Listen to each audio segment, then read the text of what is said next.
Hello, everyone, and welcome to Locked On Flames. The main group of Flames had an excellent outing at the Saddle Dome Sunday night against the Vancouver Canucks. Let's talk about the main takeaways from the game and what can the Flames keep working towards.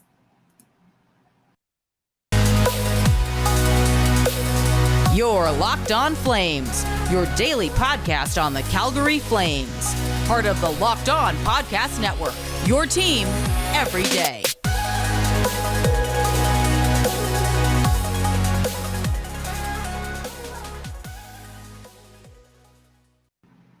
Hello, everyone, and welcome back to Locked On Flames. As always, I'm your host, Jess Belmosto. Thank you so much for joining me in yet another episode as we move closer and closer to the Calgary Flames regular season. I cannot believe that it is already September 26th. It feels like just yesterday we were panicking about we hadn't even had the summer of Brad yet. The summer of Brad was just beginning. But let's jump into today's episode. But let's make sure that you are subscribed to Locked On Flames first. You can subscribe to us on any podcast platform as well as YouTube. So let's keep in touch on there, Welcome home to the Dome. Mackenzie Weegar and Jonathan Hubderdeau made their, I guess, home debut. Do you count the preseason as a debut in Flames threads as in front of the home crowd? And it was very, very loud and proud. There was only one other time last night that the Flames crowd was louder, and we'll talk about that in just a second. But they rolled out the first line of Hubderdeau, Lindholm, and Toffoli. I like that line. I think it's going to be a special one. I think we're always going to be comparing that top line to the 2021-22 Calgary Flames top line for obvious reasons, but we do have to move on and we can't stay stuck in it. It's like an unhealthy relationship or a breakup after an unhealthy relationship. You just got to move on. But Jonathan Hubderdeau scored his first as a Flame in the first goal of the night last night, and the Dome went wild. They were loud and proud, and it was great to see, great to hear, and of course, amazing for Hubderdeau as well. And it was Cody Eakin, who was on the PTO, that scored next, and Blake Coleman found the back of the net, as well as Brett Sutter. Yes, Brett Sutter scored the last goal of the evening on a power play. So that's good for him. Great to see. And I love to see Blake Coleman finding that offense again. I think we're going to talk more about that later in the episode, but it's nice to see. It's very nice to see something that was lacking last season and in the playoffs. So we will be very, very pleased to take more of those goals for Mr. Coleman. And of course, when a guy comes in on a PTO, it's always nice to see them, do something worth it. To find something, do something that kind of puts them on the map a little bit so it doesn't feel like wasted time for the club or for the player. That's always kind of a worry. But, so Cody Eakin scored second goal of the night last night, and it's just nice to see, nice and secondary scoring there. And Dan Vladar stopped 19 shots. Great to see as well. You can't ask for much more when it comes to Dan Vladar, and it's great. Actually, you can ask for a little bit. But again, it's the preseason. What are you going to do? I think it's smart to not have Markstrom starting. We talk about rest a lot, and we talk about how important it is for Markstrom to have a realistic workload. And obviously Vladar was going to start this game, but you never know with Sutter, and that's kind of the go of things. And obviously, Brett Sutter skating with the main group is kind of funny considering he's signed to, I believe it's a one-way deal with the Ontario. No, he just left the Ontario Reign with with the Calgary Wranglers. Sorry about that, but yeah, we'll just have to wait and see what happens there. Nepotism is girl's worst enemy, but we'll talk about some more good things here. Coming up next on Locked On Flames, we're going to talk about definitely what I liked, and some positives, and just more good news coming out of Calgary. But before we do that, I want to take a quick break and talk about our next partner, AG1. And they have a product that I use every day. And I started taking AG1 because it was introduced to me through this network, but also because I wanted to take care of myself. Being a chronically ill 20-something-year-old is not fun. So if I can optimize my immune system and strengthen it in any way possible, I will do it. And AG1 helps with that. It's lifestyle friendly, whether you are gluten-free, dairy-free, vegan, paleo, or doing keto. I think that it's very great that the owner is someone who wanted to start a fitness journey, and it was I don't want to say great, but he was someone who was experiencing an unhealthy gut like so many of us, and has created an affordable option for us out there. And you are investing in all-in-one nutritional insurance. Right now, it's time to reclaim your health and arm your immune system with convenient daily nutrition. It's just one scoop in a cup of water every day. That's it. No need for a million pills and supplements to look out for your health.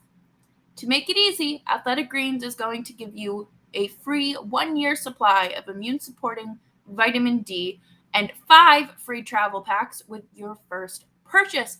All you have to do is visit athleticgreens.com/NHL Network. Again, that is athleticgreens.com/NHL Network to take ownership of your health and pick up the ultimate daily nutritional insurance.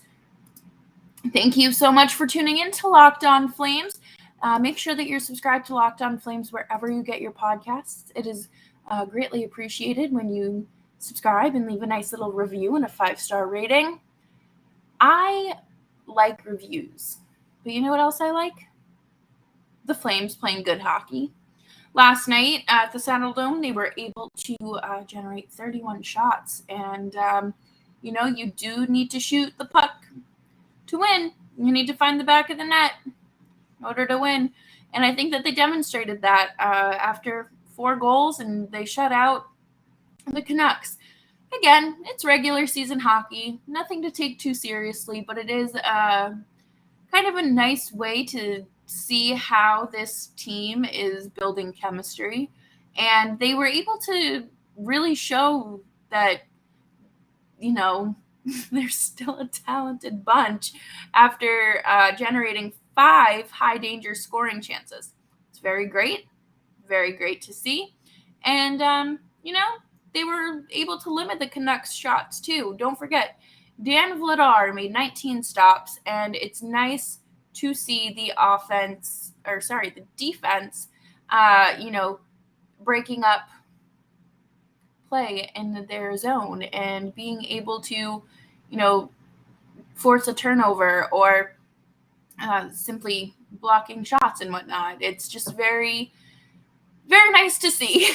The basic fundamentals of hockey are still with them. But, it's important to just stick to the fundamentals during the preseason. You don't need to be doing anything crazy. I think it's just a time to kind of get situated with your potential line mates and your,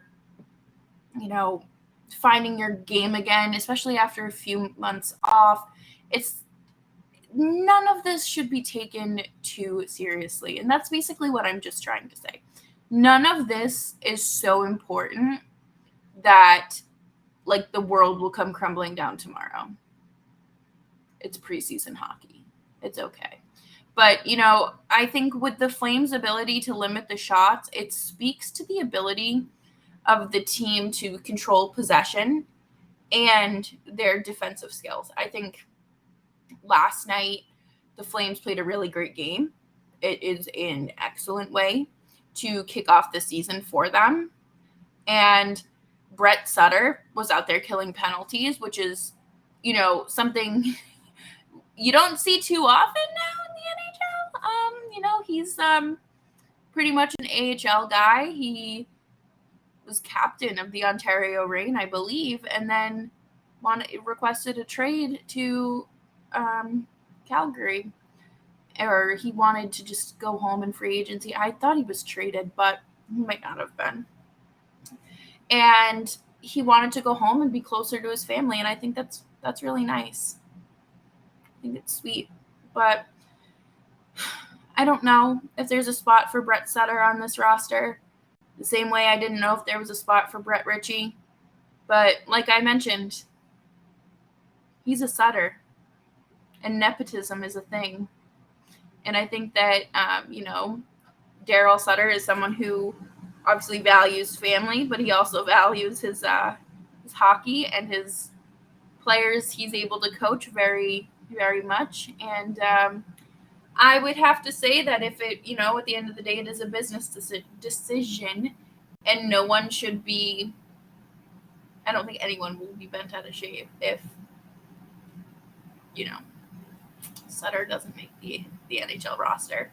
But I am very impressed with what we saw from both groups last night. I think that it is something to, build upon. It is something not to overreact to because both groups won their game. I don't think any of it is that deep or significant. I love that, Blake Coleman is finding his scoring again. I think that he is going to find that 20 plus goal scoring stride again. I really do think that he needed a year to get acclimated in Calgary, which is fine. I don't think that that's anything to like knock him for. And plus, like, he was playing with new line mates. I don't know. I'm not trying to make excuses for him, but I think he will have a better season than last year, and that's a very good sign. That's always a very good sign. So, players like him are going to make more steps in the right direction. Andrew Mangiapane was back skated with the main group today. He's been out, but I want to see him make positive strides. I want to see Dylan Dubé maybe score 15 goals this year, 15 to 20. I want to see him really flourish. I want him to just take those steps into being the kind of player that I think he knows that he can be. I know that a lot of players aren't really speaking up about the 2018 World Juniors Team Canada, but I really wish that Dubé would. I think that that's just important to kind of say, even if your statement is, I can't say much, but, I'm cooperating with law enforcement and it's, a really unfortunate thing. Something like that. I don't know. I don't know. But that's a whole nother can of worms that I don't think I can dive into today. It's a very heavy situation. But again, there are players who are going to take strides in the right direction. And I hope Dan Vladar is one of them too. I hope that he can get back in Sutter's good graces and really, just nail it home, send it home, and tell Sutter that he can start you in more games and he doesn't need to wear Jacob Markstrom out, especially if you're making the playoffs. And, coming up next, we are going to talk a little bit more about, my expectations for this team, why I think we just all need to take a deep breath before the season even starts, and we'll be right back. Thank you all for tuning into Locked On Flames. Please subscribe. Follow me on YouTube. On Twitter. There we go, at Jess Belmosto, and you can subscribe to the show on YouTube if you'd like, at Locked On Flames. One thing that I've realized as a hockey fan, you think your team's going to win the Stanley Cup every year. You go into this, they make a few moves in the summer, and you're like, this is it. They're finally true contenders. They did it. No. And you know what? Let's take a deep breath and remember that we are still in the preseason, but we need to manage our expectations. You are not going to get an out of the box, over the top reaction out of me if this team when this team loses a preseason game, or when that first loss of the regular season comes. It is an 82-game season. You cannot win them all, and you just have to breathe. It's gonna be okay. Also, it looks like it's about to thunder outside, so I deeply apologize if you hear any thunder in the background. I do think that this team is headed for another great season. I think that things look really great. I'm very much looking forward to Battle of Alberta regular season meetups. I'm looking forward to opening night, the home opener, I should say. The Avs come to town, and that's, the reigning Stanley Cup champions and Naz's former team, so I'm sure that's going to be cool. And there's just so many great things to look forward to. And it doesn't have to be this season where, we're so mad at John and Matthew for, not wanting to stay in Calgary. Again, it's a business decision. It's okay. No love lost. I think this team is a good team. Would I still like to have one of the best playmakers in the team, in the league, on our team? Yeah, of course. But you know what? He goes point for point with Jonathan Hubderdeau, so we'll just have to figure it out. And I look forward to the season that the defensive group is going to have as well. I think that group is going to be something special. Last year was really the forwards putting on a show and giving us a treat. But this defensive group, they did a really great job last year. And I am interested in seeing what they do this year. I think once they get Shillington back, if he comes back, he is overseas right now, back home dealing with a family emergency. So we don't know when he's coming back, and he's already going to be behind the 8 ball because he's not going to training camp.